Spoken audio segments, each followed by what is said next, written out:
want you to imagine something. Picture it. You wake up in the middle of the night. It's not that slow, groggy kind of waking up either. It's sudden. Your eyes are open. You're wide awake. You know exactly where you are. You're in your own bed, in your room. But you can't move. Not an inch.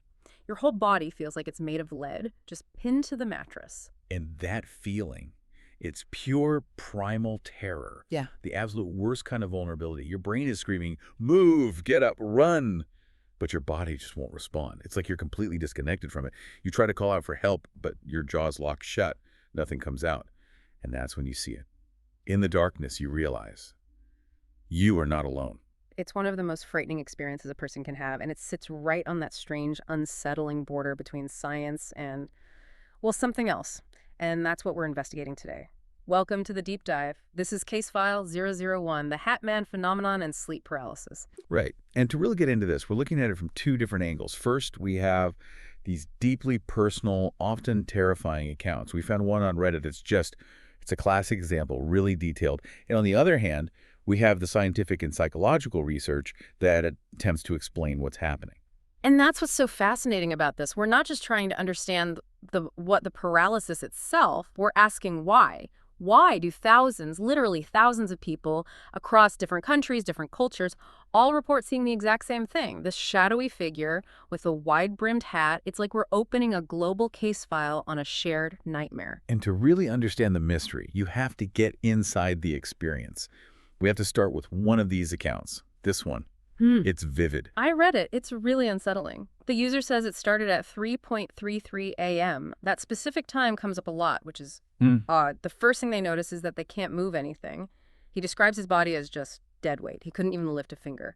And then he tries to scream, but says his jaw was completely locked. Yeah. It's the ultimate helplessness. Your mind is wide awake, processing everything, but you have zero control over your physical self. And then the environment itself changes. He says the room became freezing cold, a sudden, unnatural drop in temperature. It's a classic element in these stories. And that's when he appears. This isn't just a vague shape in the corner, the way the user describes it. It's like the darkness itself began to coalesce, to form into a distinct shape. And what he sees is what so many others have described. A tall man wearing a long coat, like a trench coat, and a wide-brimmed hat. Yeah, that hat is the defining feature. But the most disturbing detail, for me, is what's not there. The face, or rather the lack of one. He described it as just static, a void.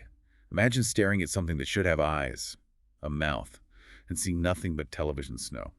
It's profoundly unnatural. And it doesn't move like a person. The account says he glided across the room, no footsteps, just a smooth, silent movement toward the bed. Think about that for a second. You're paralyzed, you can't scream, and this thing is floating towards you. And it gets worse. As it gets closer, the witness describes this immense pressure on his chest. It's a very common report in these cases. He felt like the air was being sucked out of his lungs. And at the same time, he hears this sound, a low, mechanical buzzing. It's not just in his head. It feels like it's filling the room. It's just terrifying, the combination of the visual and the physical sensations.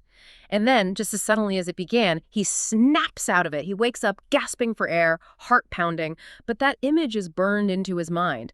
And he ends his story with the same question we're asking. Why do thousands of people see the same man? That's what takes this from a simple nightmare to a genuine mystery. It is, and science does have a name for the underlying state. Sleep paralysis, or SP. Yeah. It's a recognized medical phenomenon. So explain that to us. Break down what's actually happening in the brain and body during one of these episodes, I think. Understanding the mechanism might take some of the fear away. Or maybe not. Well, it explains the paralysis, certainly. When you're in the dreaming stage of sleep, REM sleep, your brain secretes a specific chemical cocktail that essentially paralyzes your muscles. It's a safety mechanism. It stops you from physically acting out your dreams. You don't want to start literally running from a monster in your sleep and crash into a wall. Right, so your body's on lockdown while your mind is dreaming. Exactly. But with sleep paralysis, something goes wrong with the transition. Your brain starts to wake up, you become conscious, but the body's still stuck in that off mode. The atonia hasn't worn off yet. So you have this terrifying disconnect. A fully aware mind trapped inside a completely immobile body. Okay, that makes sense. But what about the hallucinations? The hat man, the feeling of pressure, where does that come from? That's where things get really interesting. When you're in this state, you're not fully awake, but you're not fully asleep either. It's a borderland state. And in that state, Dream elements can bleed over into your perception of reality. These are called hypnagogic or hypnopompic hallucinations. You're seeing dream imagery superimposed onto your actual surroundings. So you're literally dreaming with your eyes open. In a sense, yes. Your mind is trying to make sense of a bizarre situation. It knows you're in your room, it can see your furniture, the light from the window, but it's also getting these signals from the brainstem that you're paralyzed. That's a terrifying sensation. So the crushing feeling on the chest. That also has a biological basis. During REM sleep, our breathing becomes very shallow and irregular. So when you wake up paralyzed, your conscious mind registers this shallow breathing and interprets it as something external pressing down on you, suffocating you. Okay, so the amygdala, the fear center of the brain, is going haywire at this point. Precisely. It's detecting all these threat signals, immobility, difficulty breathing, but it can't find a rational cause. So it does what it does best. It invents one. It creates a figure, a presence in the room to explain the terror you're feeling, a demon, an alien, an intruder. Something is holding you down. But that's the million-dollar question, isn't it? The explanation makes sense for a shadowy figure, a monster. But why the Hat Man? Why this very specific character seen by people across the globe who have never heard of each other? That's the core of the mystery. The standard scientific explanation starts to fray at the edges there. The most common psychological theory is that the Hat Man is a universal archetype. A Jungian idea, like a symbol buried deep in our collective unconscious. Sort of. Think about what the figure represents. It's tall, which implies authority or dominance. It's dark and shadowy, representing the unknown, the night. And the hat and trench coat hide its identity. It's featureless. This combination creates a perfect storm of primal fears. The fear of the dark, of the unknown predator, of a powerful, faceless authority figure. It's a blank slate that our terrified brains project our deepest anxieties onto. Exactly. The human brain loves patterns, and it's brilliant at creating them, even when there isn't one. So when the amygdala is screaming threat, and the visual cortex has to conjure an image, it may default to a form that is universally recognized as menacing. A silhouette of a man is one of the most basic things we're programmed to recognize. Adding the hat and coat just makes it more sinister, more mysterious. But there are other theories out there, aren't there? More unconventional ones. The sources we looked at touch on some of these. They do.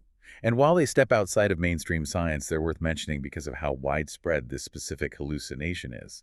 Some theories propose that these aren't hallucinations at all, but actual entities. Interdimensional beings. That's one of the main ones. The idea is that the state of sleep paralysis puts your consciousness in a unique vibratory state, a sort of limbo between the physical and non-physical realms. This state might make you perceptive to entities that are normally invisible to us. And these beings are, what, feeding off our fear? That's a very common element in these theories. They often reference this concept of loosh, an esoteric term for the energy produced by intense emotion, especially fear.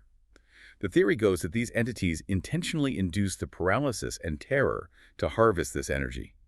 The Hat Man figure, in this view, is a recurring form that this type of entity takes. So it's either our own brains creating a monster from a shared template of fear, or there's an actual external monster that has been visiting people for centuries. It's a hell of a choice. It really is. And either way, the experience for the individual is profoundly real. The paralysis, the suffocating pressure, the absolute terror. It doesn't matter if it's a brain glitch or a visitor from another dimension.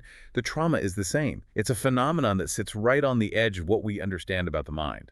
It really makes you think about the line between what's real and what's perceived. One thing is certain, whether it's a product of our neurology or something else entirely, the Hat Man is a chillingly persistent figure in human consciousness.